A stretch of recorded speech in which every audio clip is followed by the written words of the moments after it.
as you know, gosh, a little over, 5 days ago, 6 days ago, and leading up until Easter, another storm event broke over Northland. Listen, there are some places in this country that I don't know that I could live for the number of storm events that occur. Northland's one of them. They've had so much wet that I'm surprised it's not just an inland lake at the moment. Coromandel's another one. Gosh, whenever people say, oh, I'm going to go to a holiday in Coromandel, and it doesn't matter what time of the year you go, good luck. And the other, of course, is Gisborne and the Tairāwhiti area, which has been beset. And two of those, or all of those particular areas, have been hurt by a number of weather events over a period of time that they have become almost routine, I'd have to say. And so it was no surprise that heading into Easter, another weather event, Cyclone Tam, broke across Northland, Auckland, Coromandel Peninsula, and also the tip of the East Cape as well, and caused significant damage and flooding. Well, so it's now this. I do need to point out this wasn't a unique event. All right, this has been happening for years now. These particular events, and whether we think there is man-made climate change or not, it's irrelevant. It is happening on a regular basis. So at that point, civil defence becomes pretty damned important in these areas. In fact, it becomes a vital part of the infrastructure, coping with the slings and arrows of most outrageous weather, but also in trying to ready those communities for the inevitability of more such weather in the future as well. Well, joining us for this chat this afternoon, and particularly on the failures that might have occurred or might not have occurred had, ironically, the government stepped in, is Northland's civil defence leader, Kelly Stratford. She joins us this afternoon. Kelly, thank you so much for your time this afternoon. Kia ora, Michael. Thanks for having me. How are you doing this afternoon? I'm doing very well, thank you. Have you dried out yet? Have you got everybody back with power in Northland? I'm not sure about what. There is an island that had a power pole come down due to trees, but as far as I know, comms are all restored.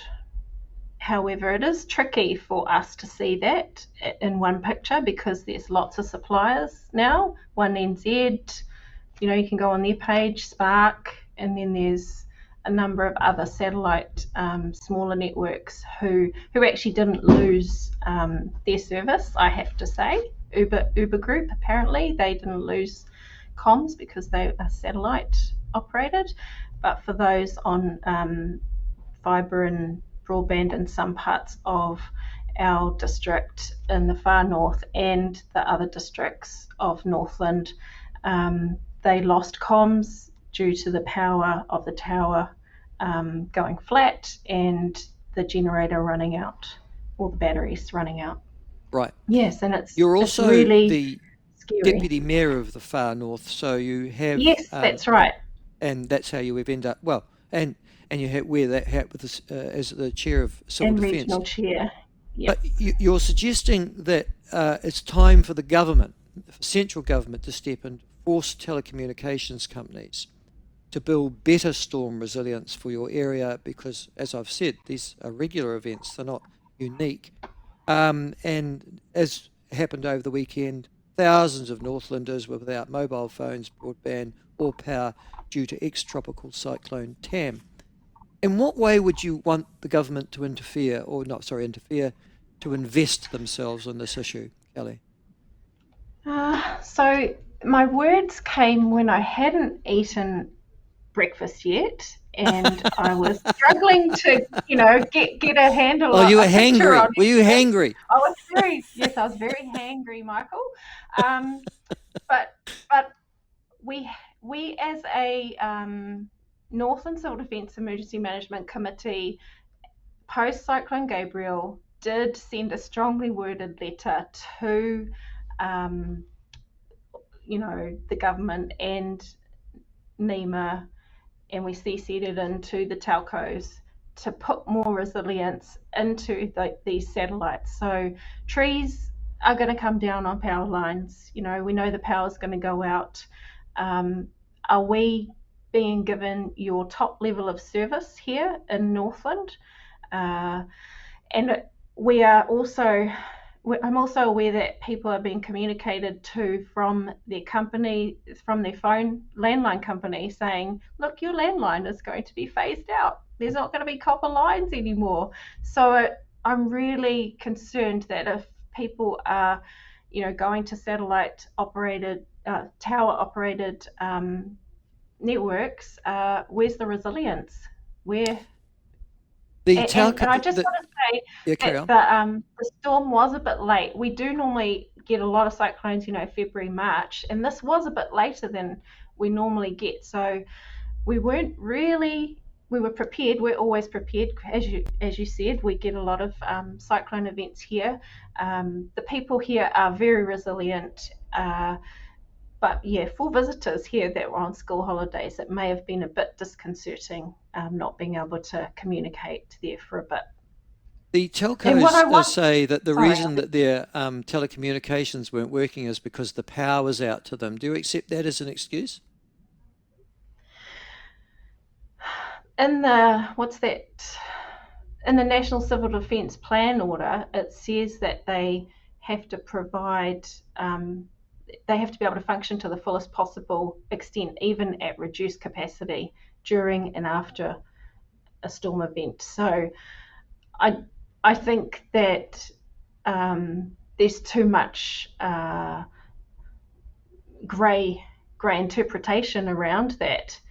Uh, if people can't make phone calls because the power's been out for 12 hours, how are they supposed to make a 111 call? So no, I don't feel that there's enough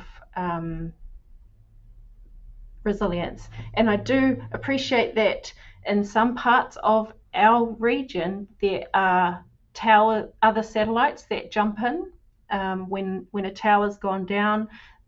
There's some kind of Starlink connection that happens, but I want to know, did that actually happen straight away, or did you not notice it needed to happen for 3 or 4 hours? Um, we have weather events in this country, as you know. I guess the difference is in Northland, you have them more regularly. You've talked about cyclones and sort of cyclone season. I mean, it's interesting even to hear somebody talking like that. Um, do you think that it is possible to safeguard the infrastructure that you need for civil defence, Kelly, when you have Mother Nature playing these sorts of roles? Or do you go, well, wait on, you know it's going to happen. We have to have the infrastructure to cope. So at the end of Cyclone Gabriel, we did acknowledge that we need to have the infrastructure to cope. So we've an FNDC got a staff member that works in with all the telcos and was working with Chorus and with government funding, which has stopped, to address some resilience infrastructure for comms. And there was also some funding that was done from the previous government and Northern Regional Council, which helped provide Starlink as a so communities whose power and comms went down would still be able to go to the local marae or the local community response centre to do 111 calls. But, there's only so many of those centres in a region, and we're so geographically spread out. There's still work to do, and the pot of money is not there. So if the government aren't going to address our critical infrastructure soon, urgently with legislation changes, that discussion document for the Act is out for consultation at the moment, but that's going to take ages. You know how long it takes legislation to change. We need some money to ensure that our energy and telco is resilient. When you talk about resilience of your local community as well, I mean, you're an interesting Mm. combination of, the relatively wealthy, and I'm thinking of Kerikeri in particular in Northland, and then I'm thinking of the relatively unwealthy and deprived areas like, well, I don't know, Akui, Don't say a Pattaya. name. Yeah, that sort of extraordinary juxtaposition. Yeah, yeah, Um, yeah.